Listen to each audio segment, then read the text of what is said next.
sy atsika fa ny fahasoavan'Andriamanitra miaraka amintsika. Isika fa ny fahasoavan'Andriamanitra miaraka amintsika noho izy roantsika sandrivaky sy asantsika miaraka aminy. Ny fianakaviana no taniketsa ipoiran'ny vocation. Déploie ton cœur et viens nous sauver. Délivre-nous de nous, délivre-nous de tout. Fa sisika tokoa fa ny fahasoavan'Andriamanitra miaraka amintsika. Sisika fa ny fahasoavan'Andriamanitra miaraka amintsika noho izy roantsika sandrivaky sy asantsika miaraka aminy.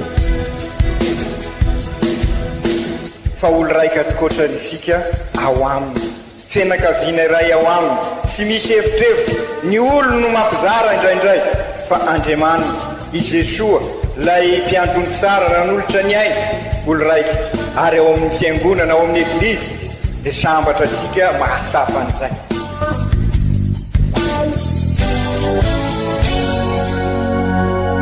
Olo araiky atsika atambatry ny fanahy masina kamiray, olo araiky ao amin'ny Kristy. Fandaram-pampianarana iaranao amin'ny son excellence Monseigneur Benjamin Marc Caramarson eto amin'ny radio Fagnier.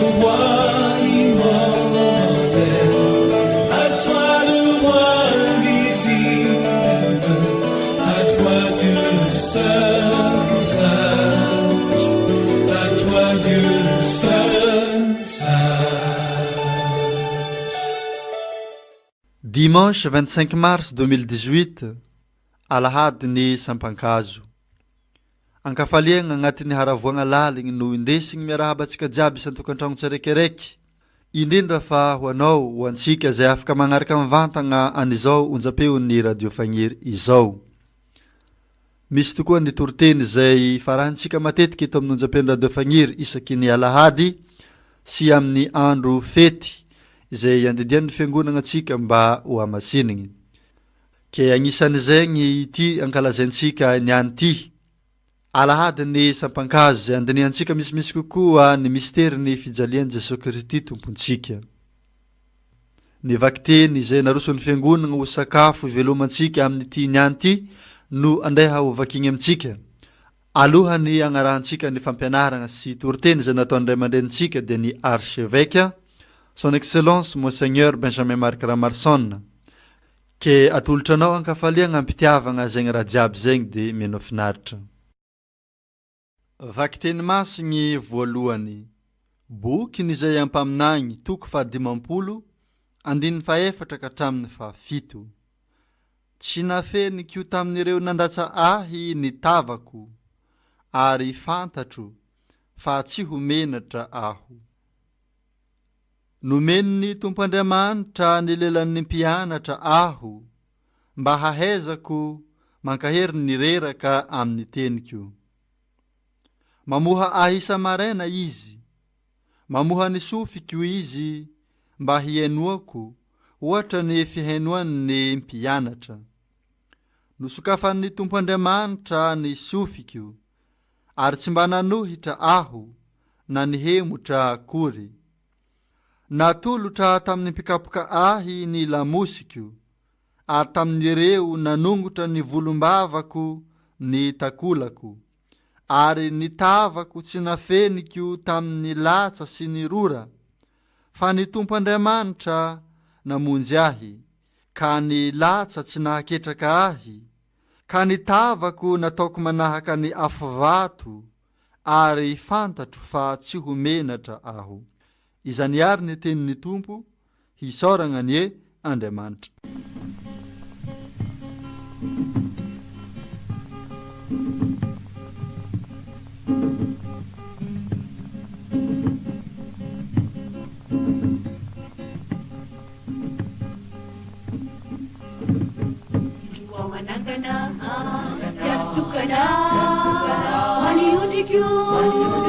Wani kampiadanazy izy ihany no hitondraka ampiadanazy indroa manangana mpiazo tokana hoany ondriko izy ihany no hitondraka ampiadanazy izy ihany no hitondraka ampiadanazy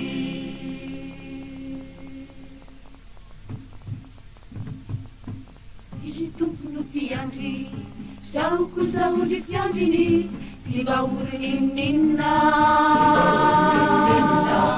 ary dino maitatrany mampialany sasatray voron-drano matony mitondrany ayatrany mavelom-bolery ary lala-pamarinana mitariany ny tiako voninahitry ny anarany ary lala-pamarinana mitariany ny tiako voninahitry ny anarany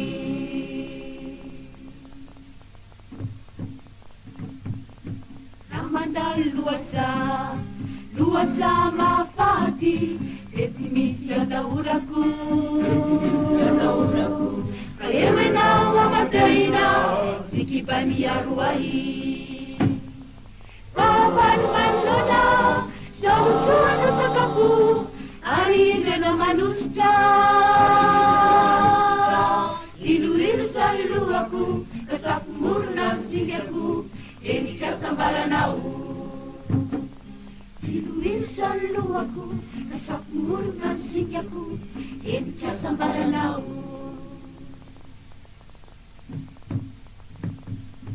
indraposy asambarana no mambombany any fiainako ao an-trano misy tompo no anenako an-trany amin'ny androko rehetra hoaniray tompotsika ohatra tiny hoany sanakapiandry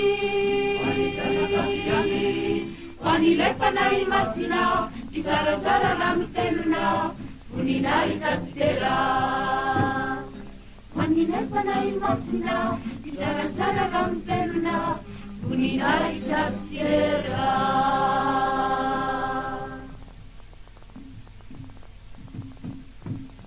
manangana piastokana hoany ondriko izy ihany no hitondraka ampiadanazy izy ihany no hitondraka ampiadanazy indroa manangana piastokana hoany ondriko izy ihany no hitondraka ampiadanazy izy ihany no hitondraka ampiadanazy izy ihany no hitondraka ampiadanazy izy ihany no hitondraka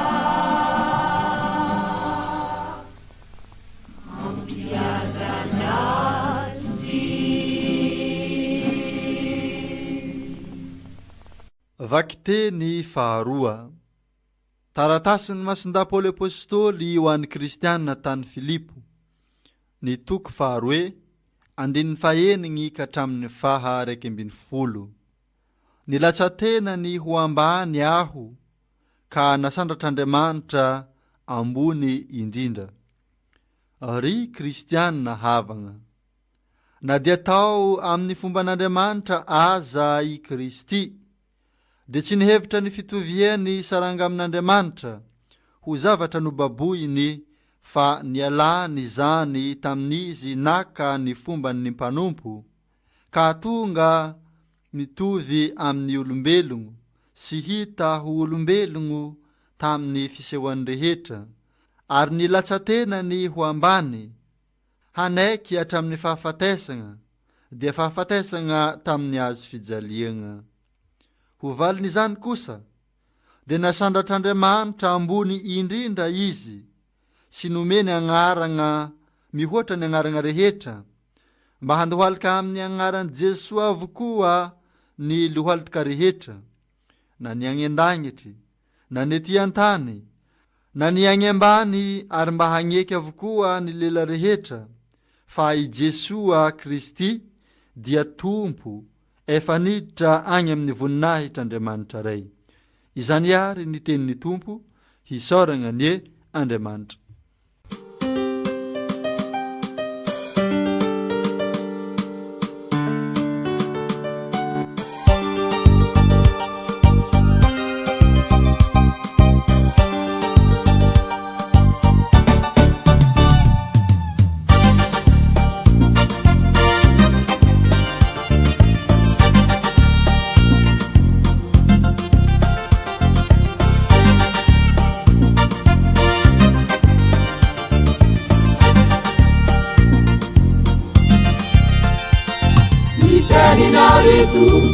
Nuteni maveluna, niteni naritumbu masina, niteni naritumbu, nuteni maveluna, niteni naritumbu masina.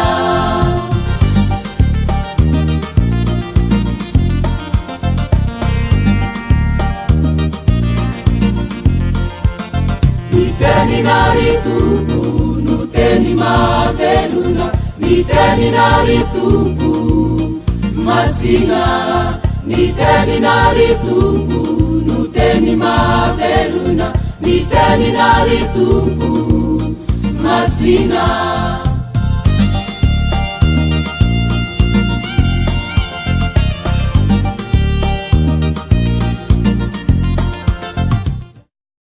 Tantarany fijalian'i Jesosy Kristy tompontsika nosoratan'ny Masindahy Marika ny toko 712 andininy voalohany ka hatramin'ny faha 140.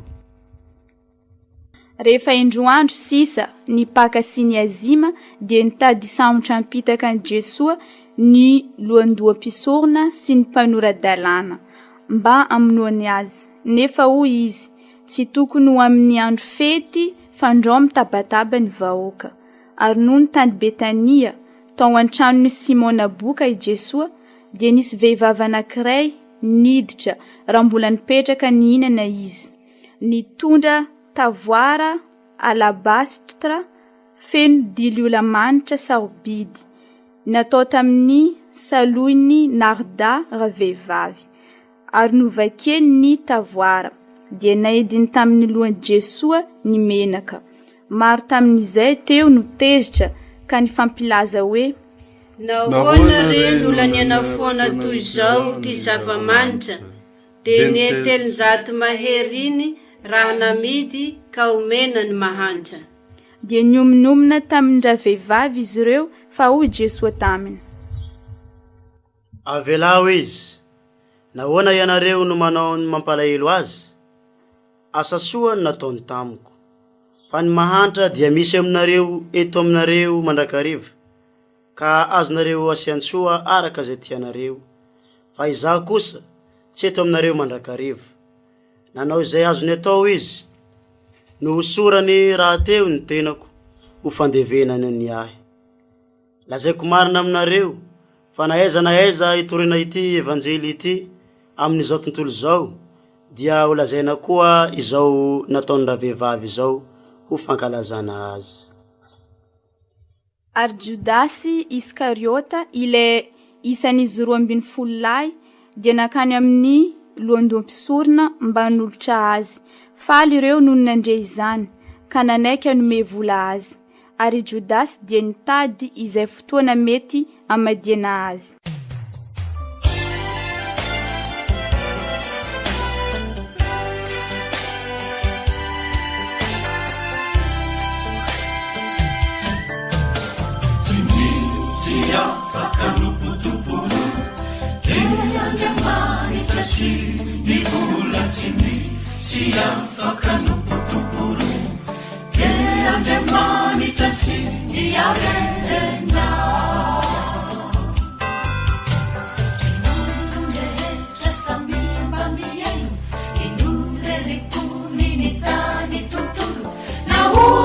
tsotra na olo nambony na manakarenanany malahelo tsy misy afaka nopotoporo terandramaritra sy ny ola tsy misy afaka nopotoporo terandramaritra sy ny aretenda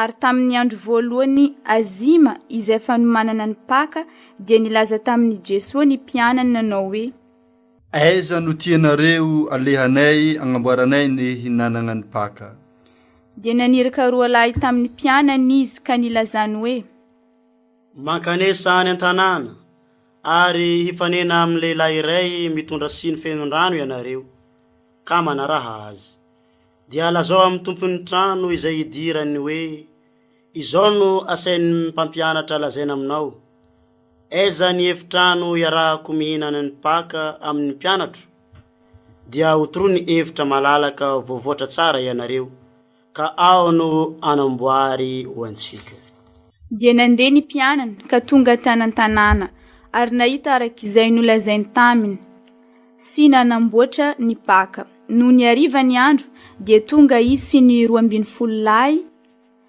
ary raha nipetraka nihinana izy ireo dia hoy Jesosy lazaiko marina aminareo fa hamadikahy ny anankiray aminareo izay miara-mihinana amiko dia nalahelo izy ireo ka samy nanontany azy tsirairay hoe izava izany hoy Jesosy taminy ny anankiray aminareo 12 lahy izay miara-mandray amiko amin'ny tanana ao andovia ny zanak'olona dia mandeha araka ny nanoratagna azy nefa mila loza izay hamadika azy tsara ho an'izay lehilahy izay no tsy teraka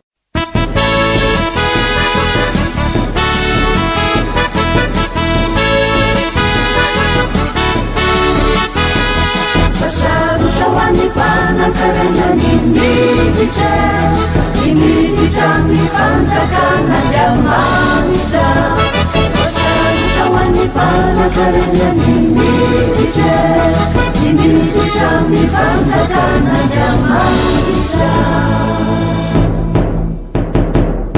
Yuluna makura manakas siasu miferuka kumisa kamu pati pipiti manata Nianzure matukite ilusan sai minuin fun kunduli tubi baundo ina Iro chale pasana tunima amala keri izingikina yendina zafuna mura fokola Kuku sami tindina funzela mfafa kesana semana karena zatea ina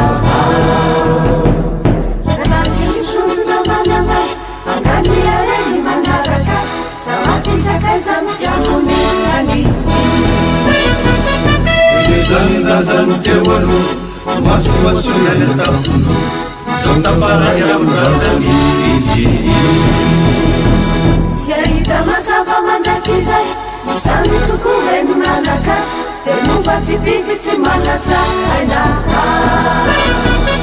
Isojani tumbu pitarisi Misangani umata uwazi Falaki lelena mbelezi Iyama Saruta wanipana karena nimidite Nimidite mifanza kana jamanita Saruta wanipana karena nimidite Nimidite mifanza kana jamanita Mbola teo am-pinanana dia nandray mofo Jesosy nisaotra sy nizarazara ary nanome azy ny mpianany ka hoy izy reso fa vatako ity rehefa izany dia nandray ny kalisy izy ka noho efa nisaotra dia nomeny azy izany sy nisotroany izy rehetra ary nolazainy taminy hoe rako ity dia ny rano fanekena vaovao izay alatsaka ho an'ny besin'ny maro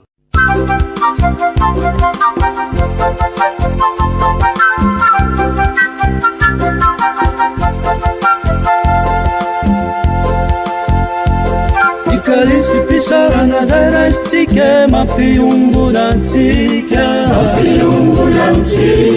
mofo pisaorana zay raisitsika mampiombonantsika ikalisy pisaorana zany izy tompo mampiombonantsika mofo pisaorana vatany tompo mampiombonantsika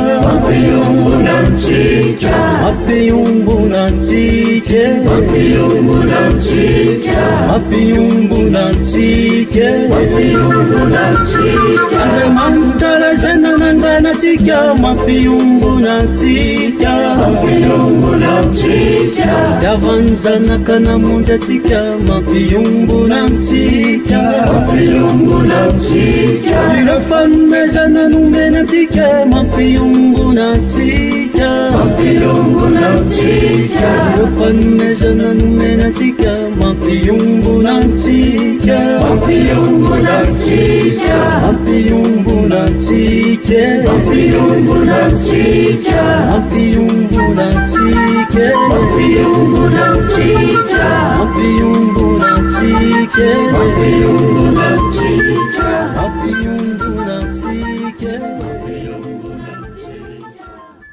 Lazaiko marina aminareo fa tsy sotro ny vokatry ny voaloboka intsony aho mandra-piavy andro isotroko izay vaovao any amin'ny fanjakan'Andriamanitra. No ny efa nanao hira fiderana izy ireo dia nakany amin'ny tendrombohitra Oliva ary i Jesoa taminy. Ho tafitoana noho ny amiko ianareo rehetra ny alina fa efa voasoratra hoe ho kapohina ny mpiandry dia ihaka ny ondry. Fa raha efa tafatsangana indray aho dia ialoha anareo any Galilea. Dia hoy Piera taminy. Na dia ho tafintohina noho ny aminao aza izy rehetra, izaho tsy mba ho tafintohina na oviana. Ary hoy Jesoa taminy. Lazaiko marina aminao fa anio alina ihany raha mbola tsy haneno fagnondroany akoho dia andaya intelo ianao. Fa vao maika ny teny mafimafy kokoa izy nanao hoe na dia hiara-maty aminao aza aho dia tsy handahanao. Ary nilaza toy izany koa izy rehetra ary tonga tany amin'ny sa atao hoe Getsemania izy ireo dia hoy izy tamin'ny mpianany. Mipetra eto ianareo mandra-pivavahako. Ary nenti niaraka aminy Piera sy Jakoba ary Joany ary niorikoditra sy ory indrindra izy ary hoy izy taminy. Ory ny fanahiko ka ila faty ahy. Mijanona eto ianareo ary miareta tory.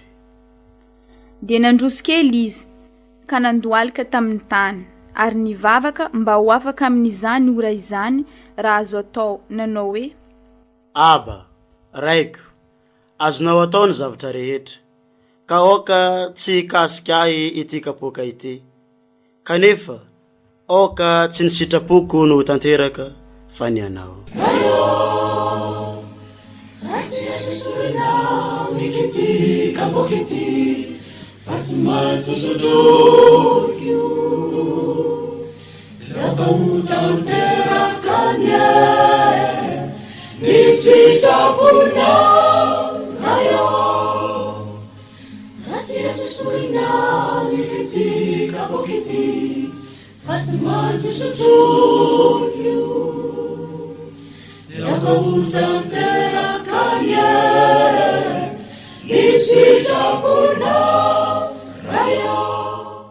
Dia nakeo amin'ny mpianany izy ka nahita azy natory ary nilaza tamin'i Piera hoe Ry Simona, matory va ianao? Tsy ahary tory ora iray akory va ianao? Miambena ianareo ary mivavaha mba tsy ho latsaka amin'ny fakampagnahy. Marisika ihany ny fanahy fa ny nofo no osa. Dia lasa indray izy nivavaka ka ilay teny teo ihany no nataony. No niverina indray izy dia nahita azy natory fa efa nilondolondo ny masony ka tsy hitan'izy ireo izay avaliny azy ary niverina fantelo izy ka nanao taminy hoe: matory amin'izao ianareo ary miala sasatra. Oka zay, tonga ny fotoany. Indro atolotra eo an-tanan'ny mpamono ny zanak'olona. Mitsangana ianareo, andeha isika. Indro efa kaiky ilay hamadika ahy. Niaraka tamin'izay raha mbola niteny izy, dia tamy i Jodasy Iskariota, isan'izy 12 lahy. Mba amin'ny vahoaka be nitondra sabatra sy langilangy, ny rainy lohandoam-pisorona sy ny mpanora-dalàna ary ny loholona. Izy ireo dia efa nomen'ilay mpamadika azy famantarana toy izao: izay horohiko no izy ka sambory ary ento tsy ampisalasalana. Vantany vao tonga izy dia nanantona ny Jesoa ka nanao hoe: arahaba rabi. Dia nanoroka azy izy ary nosamborin'ireo izy dia noazoniny. Fa ny anakiray amin'izay teo aminy nanatsoaka sabatra dia namely ny mpanompon'ny lehibe ny mpisorona ka naafaka ny sofiny anila. Ary niteny Jesoa ka nanao tamin'izy ireo hoe: mova tsy nisamotra jolay no fiavianareo mitondra sabatra sy langilangy samotray. Teo aminareo isanandro aho, nampianatra teo amin'ny tempoly, kanefa tsy nosamborinareo. Fa izany no ahatanterahan'ny soratra masina. Dia nandao azy ny mpianany rehetra fa lasa nandositra, ary nisy tovolahy anankiray nanaraka azy, lamba fotsy no teny ankodiny no samboran'ireo koa. Dia nariany ny lambany ka lasa nandositra ny boridana izy, ary Jesoa nentin'izy ireo ho any amin'ny lehibe ny mpisorona, izay nivorian'ny lohandoam-pisorona rehetra sy ny mpanora-dalàna ary ny loholona.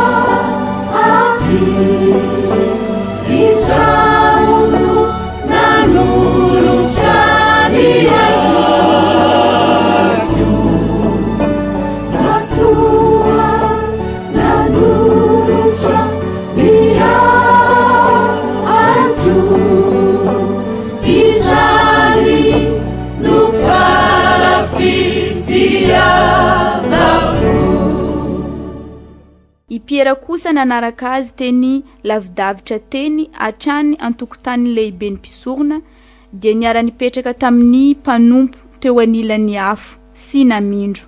Tamin'izay ny lohandoam-pisorona sy ny mpisaina rehetra dia nitady izay iampanganan'i Jesoa aminoana azy.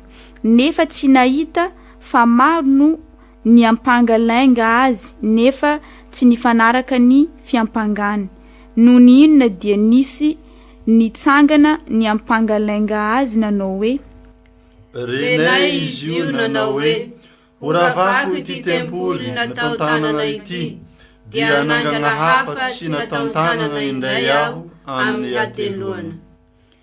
Fa tsy nifanaraka ny fiampangany na dia tamin'izany aza, dia nitsangana teo afovoan'izy rehetra ny lehibe ny mpisorona ka nanontany Jesoa nanao hoe: nahoana no tsy valianao zany fiampangananao zany? Fa tsy niteny izy na namalakory, dia nanontany azy indray ny lehibe ny mpisorona nanao hoe: ianao va no i Kristy zanak'ilay isaorana? Ka novalian'i Jesoa hoe: izaho no izy. Ary ho hitanareo ny zanak'olona mipetraka eo ankavanan'ilay mahefa ny zavatra rehetra sy avy eo ambonin'ny rahona ny lanitra. Dia notsiary ny lehibe ny mpisorona ny fitafiany ka hoy izy hoe: inona indray no ilantsika vavolombelona? Efa renareo teo ny nitenenan'Andriamanitra ka ahoana no hevitrareo? Dia nataon'izy rehetra fa mendrika ho faty izy.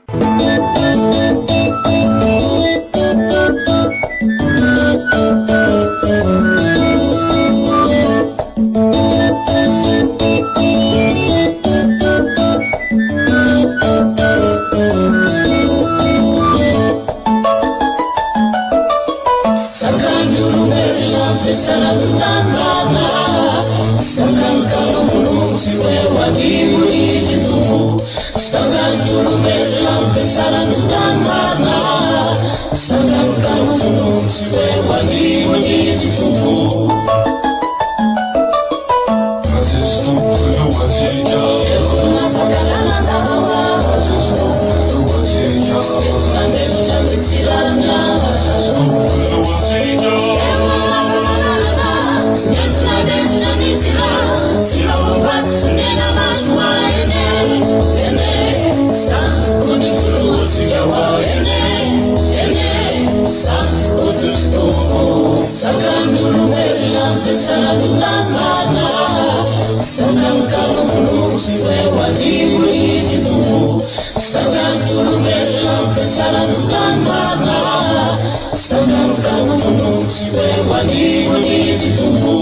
Tamin'izay ny sasany nandrora azy dia nanarona ny tavany sy namely totoondry azy ary nanao hoe vinanio. Ny mpanompo avy no namely teamaina azy ary raha mbola teo ambany amin'ny tokotany Piera dia nakeo amin'ny anakiray amin'ny ankizivaviny lehibe ny mpisorona no nahitany Piera namindro izy dia nijery azy ka nanao taminy hoe ianao naman Jesosy Nazareana. Fa novaliany hoe tsy fantatro ary tsy azo kokory izay lazainao. Dia nivoaka nakany alatrano izy ary naneno ny akoho fa nahita azy indray ilay ankizivavy ka nilaza tamin'izay teo hoe namany reniko io lehilahy io. Fa nanday indray izy no ny afaka kelikely dia hoy indray ny olona teo tamin'ny Piera namany reny tokoa ianao fa Galileana koa. Tamin'izay sady niozina izy no nianiana hoe tsy fantatro kory izany lehilahy antsoinareo izany. Niaraka tamin'izay dia naneno fanindroa ny akoho ary tsaroany Piera ilay teny nolazainy Jesosy taminy hoe tsy mbola aneno fanindroana akory ny akoho dia andahay intelo ianao ka dia nitomany izy.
Raha vaon'ny maraina ny andro ny lohandohan'ny mpisorona dia niara-nihevitra tamin'ny loholona sy ny mpanoradalàna ary ny mpisaina rehetra ka namatotra ny Jesosy dia nitondra azy sy nanolotra azy tamin'ny Pilaty. Ary Pilaty nanontany azy hoe ianao ve no mpanjakan'ny Jody? Dia namaly izy ka nanao taminy hoe voalazanao.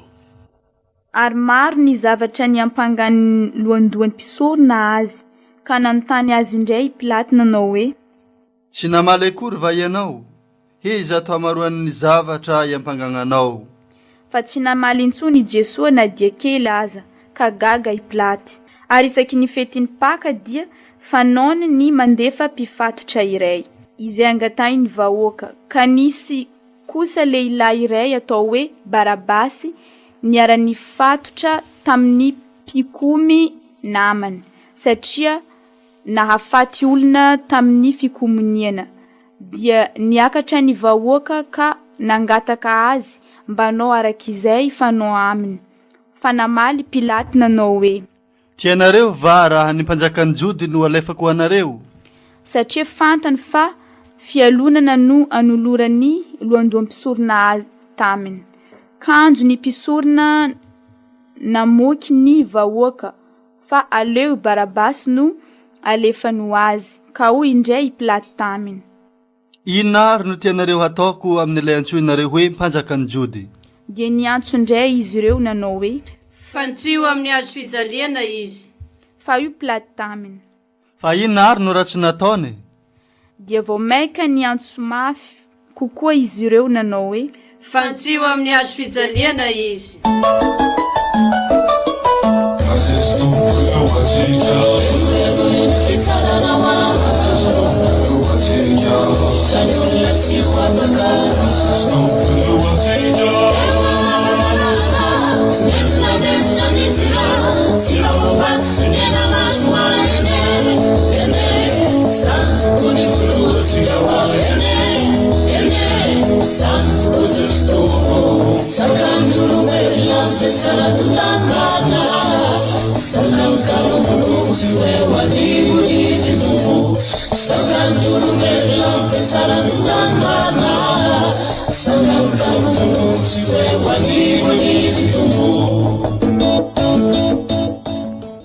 Ary noho ny platy te azo sitraka amin'ny vahoaka dia nandefa any Barabasy ho azy izy ary nampikapoka any Jesoa sy nanolotra azy ho fantsiana amin'ny hazo fijaliana. Dia nentiny miaramila i Jesoa ho eo amin'ny tokotany, izany hoe ao amin'ny fitsarana.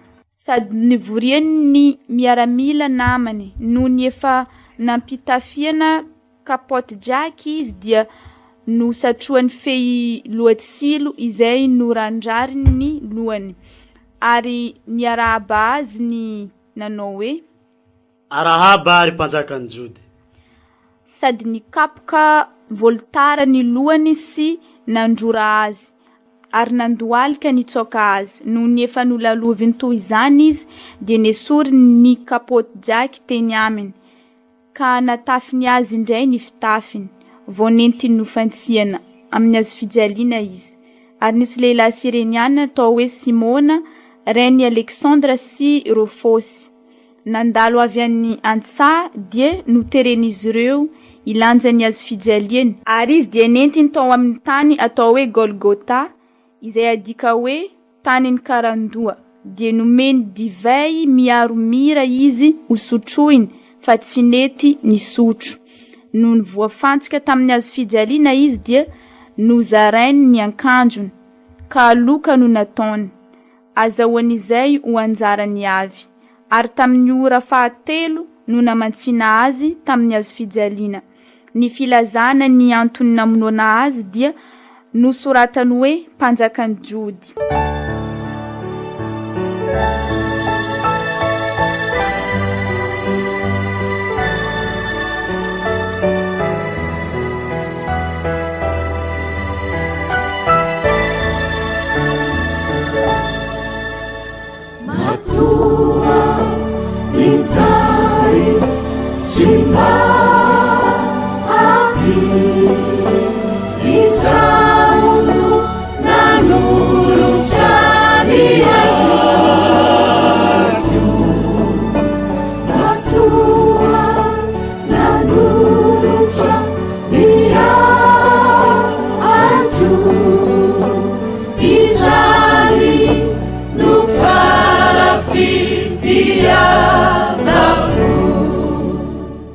Ary nisy mpangalatra roa lahy niara-nofantsiana taminy tamin'ny hazo fijaliana, ny anankiray teo ankavanany ary ny anankiray teo ankaviany. Ka tanteraka ny soratra masina manao hoe natao isan'ny ratsy fanahy izy. Ary izay nandalo dia sady nanevateva azy no nanifikifidoa nanao hoe hia ry lay mandrava ny tempolin'Andriamanitra sy manangana azy indray amin'ny hateloana ity. Vonjeo lay ity ny tena ny alahy ka miala amin'ny hazo fijaliana. Ny lohandoan'ny mpisorona sy ny mpanora dalàna dia naneso azy toy izany koa fa izao no resany eo. Ny sasany no vonjeny fa ny tenany kosa tsy hay ny vonjena. Aoka i Kristy mpanjakan'i Israely hidina hiala amin'ny hazo fijaliana amin'izao mba ho hitantsika ka inoantsika. dia ireo niara-nofantsena taminy avy koa no naneso azy. Nohony tamin'ny 9 dia rakotra aizina ny tany rehetra hatramin'ny 9, ary tamin'ny 9 dia niantso mafy Jesosy nanao hoe: Eloi, Eloi, lama sabakthani. Izany hoe: Ry Andriamanitro, nahoana no dia nilaozanao aho? Nohony nandray izany ny sasany tamin'izy ireo dia nanao hoe: Indro miantso an'i Elia izy. Dia niazakazaka ny anankiray tamin'izy ireo no vontosany vinaigatra ny spongy sy notohizany volotara dia natohiny azy ho tsentsefiny ka hoy izy: Aoka hoe hozahantsika raha ho avy hanafaka azy i Elia. Fa niantso mafy Jesosy dia nialaina, ary trihatra nisaraka roa hatrany ambony ka hatrany ambany ny efitra lamba tao amin'ny tempoly. Ilay kapiteny nitsangana teo antandrifin'i Jesosy no nahita fa nialaina tampiantsoana mafy toy izany izy dia nanao hoe: Zanak'Andriamanitra tokoa io lehilahy io.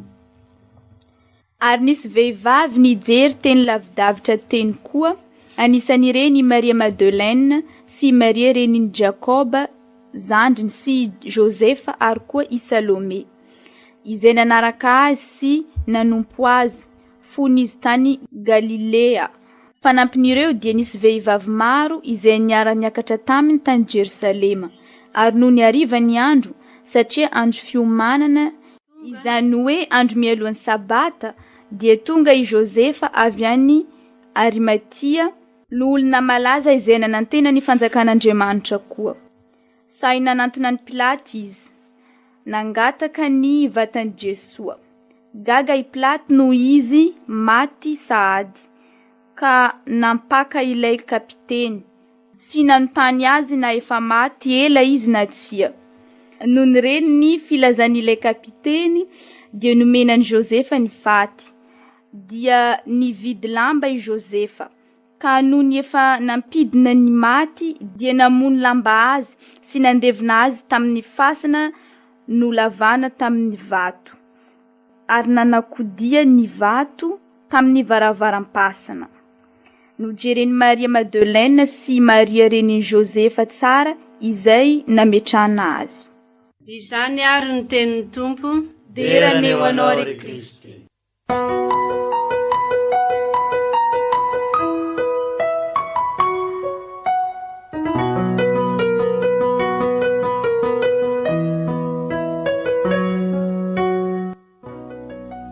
Ry kristianina havana, hatramin'ny nanomboan'ny karemy no nanomana ny fosika tamin'ny finoana amin'ny ezaka maro samihafa, amin'ny fanonerana, amin'ny fanasoavana amana ady sady dia no nametrahasika an'izao karemy izao, ady amin'ny rasy rehetra izay ny fahotana no mampibaribary azy, ny fanapotehana, ny famonoana, na amin'ny teny ataosika zany, na amin'ny eritreritra ataosika, na amin'ny adidy sy vitasika, na amin'ny ataosika koa aza sanatria zany, indrisa nefa mety misy manapotika amin'ny alalan'ny ataony.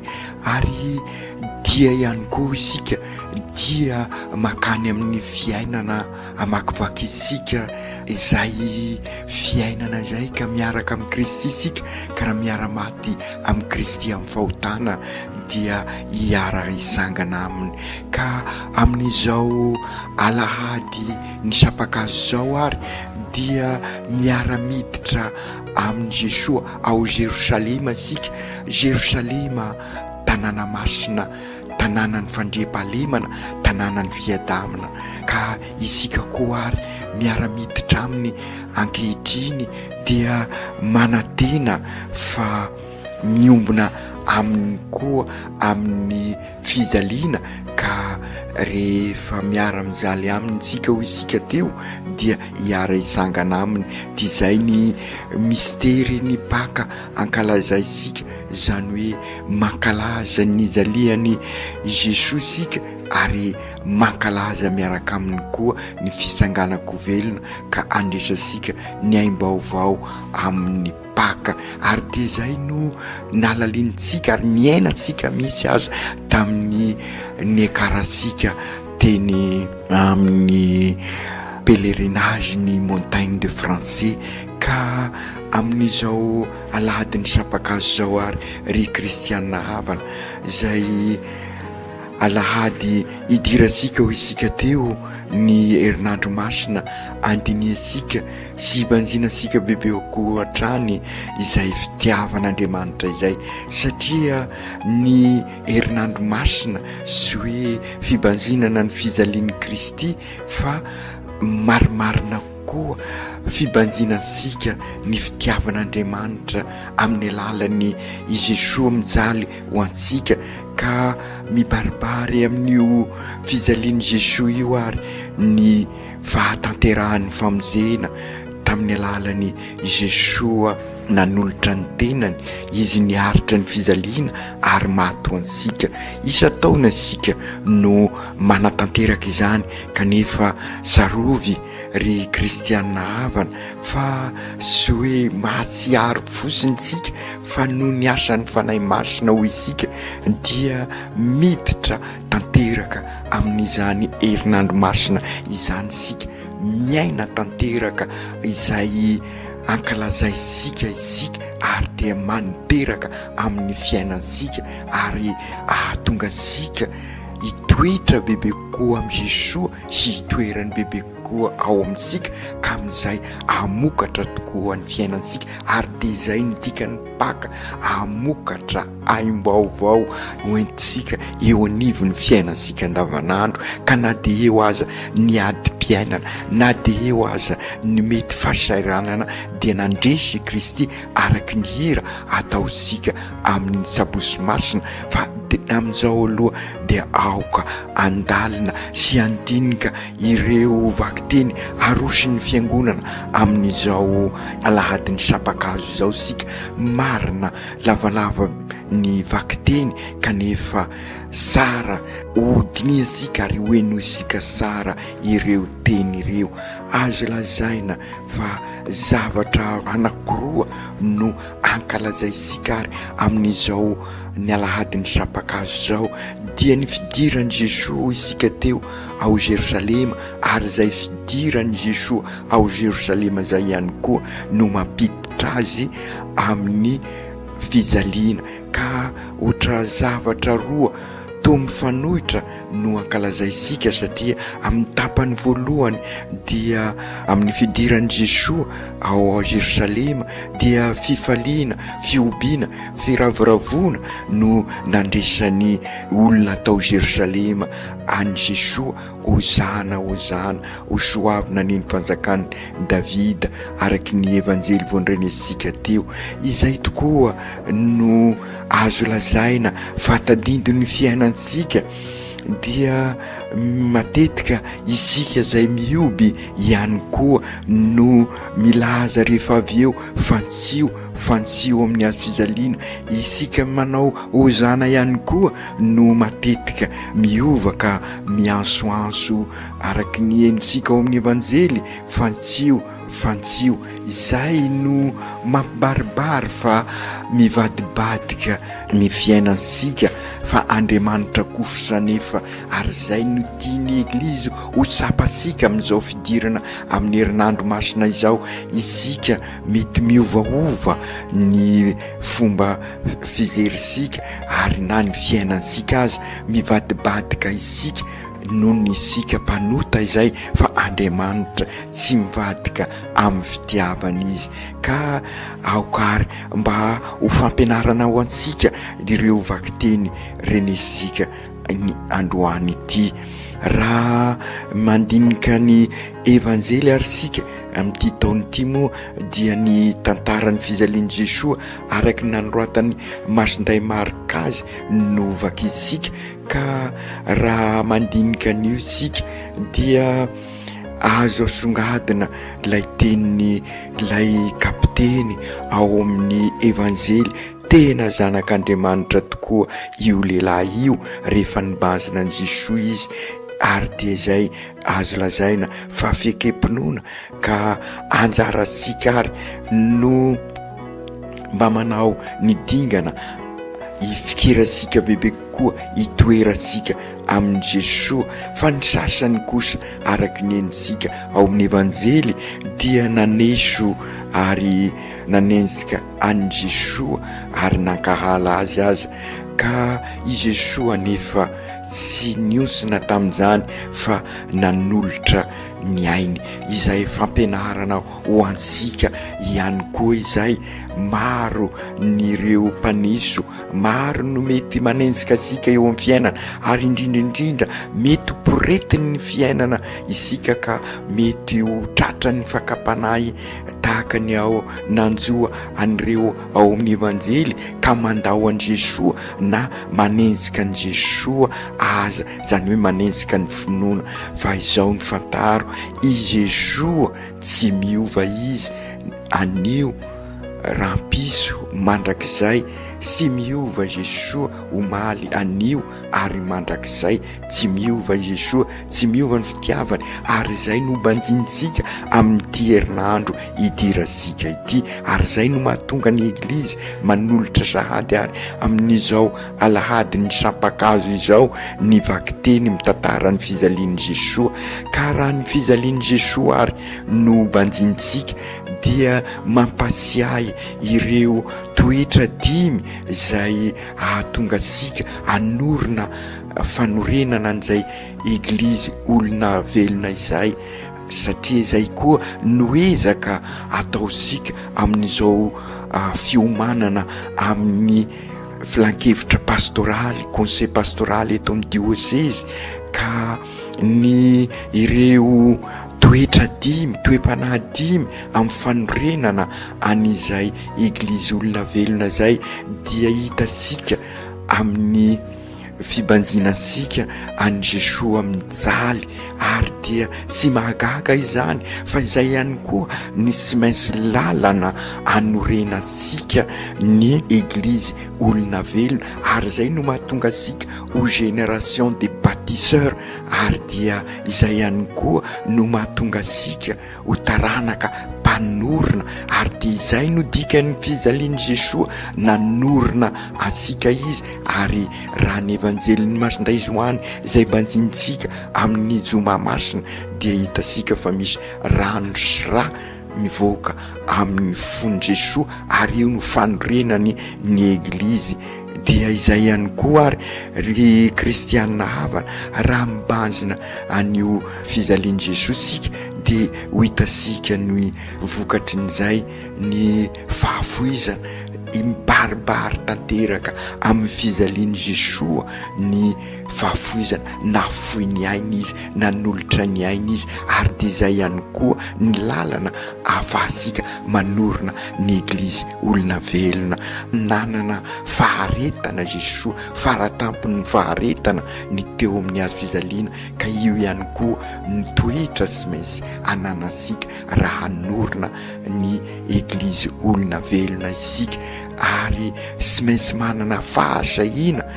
Ary dia hitasika ao amin'ny Jesoa zany sisy tahotra, sisy zavatra nampatahotra azy fa nizoro amin'ny mahazanak'Andriamanitra izy. Ary zay no nataitra an'ilay kapiteny tena zanak'Andriamanitra izy.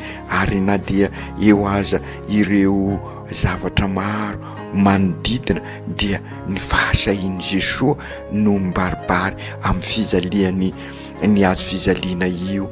Torak'izay ihany koa ny fitiavam-bavaka. Fantatra sika fa tia nanao vavaka i Jesoa teo amin'ny azo fizaliana. Ary torak'izany koa nandray antanana ny famonjenantsika tanteraka izy.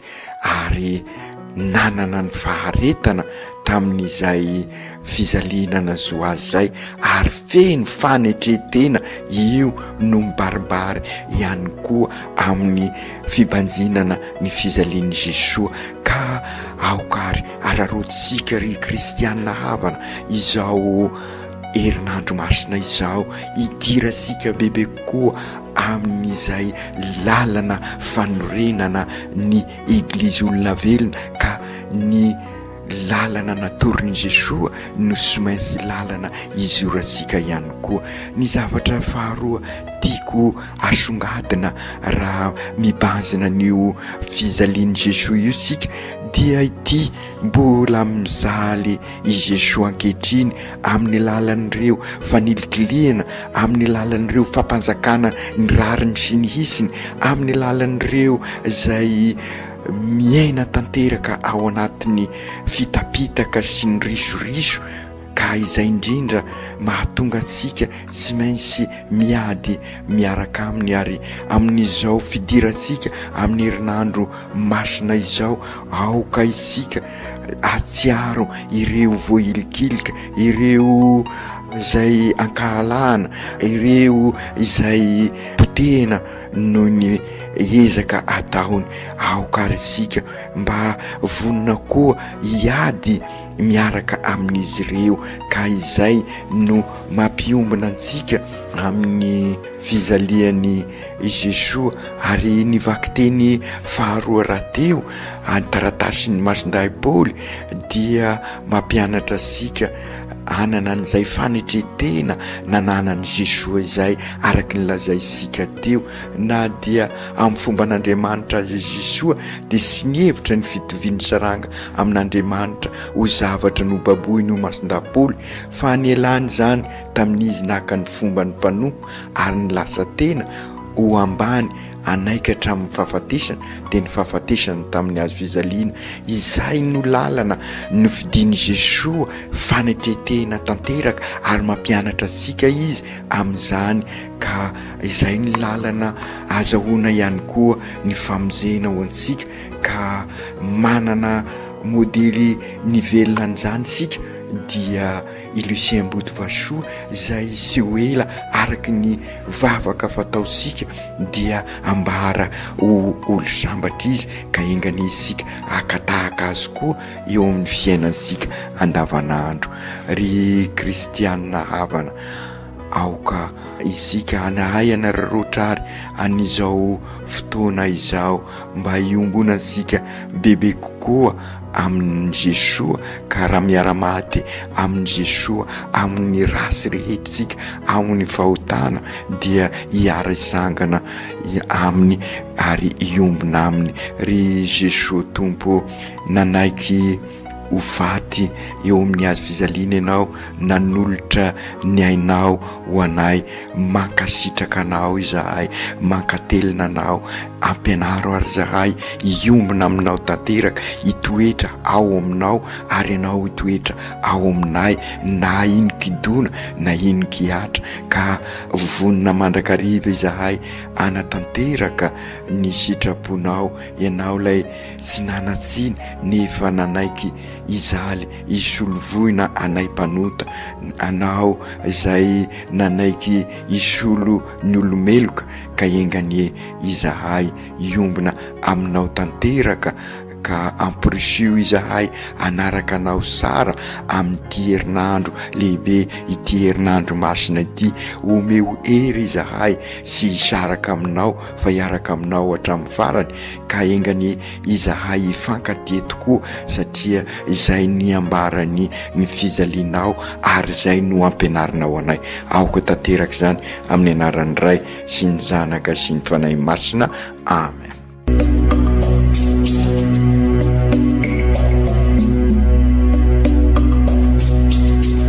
Tsy atsika fa ny fahasoavan'Andriamanitra miaraka amintsika. Tsy isika fa ny fahasoavan'Andriamanitra miaraka amintsika, no izy ho antsika sandrivaky, sy asantsika miaraka aminy. Ny fianakaviana no tany ketsa hipoirany vocation. Déploie ton cœur et viens nous sauver. Délivre-nous de nous, délivre-nous de tout. Fa sisika tokoa fa ny fahasoavan'Andriamanitra miaraka amintsika. Sisika fa ny fahasoavan'Andriamanitra miaraka amintsika no itoazika isan'androvaky sy asantsika miaraka aminy. Fa olo raika tokoatranisika ao aminy, fianakaviana iray ao aminy, tsy misy hevitrevitra. Ny olo no mampizara indraindray, fa Andriamanitra i Jesoa lay mpiandrony tsara ranolotra ny aina, olo raika. Ary ao amin'ny fiangonana, ao amin'ny eglizy dia sambatra antsika mahasapa an'izay.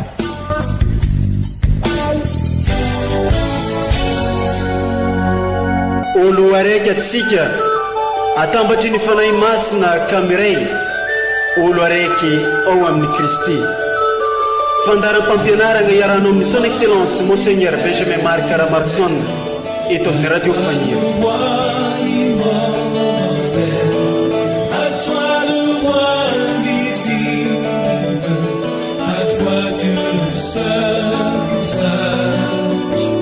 À toi Dieu.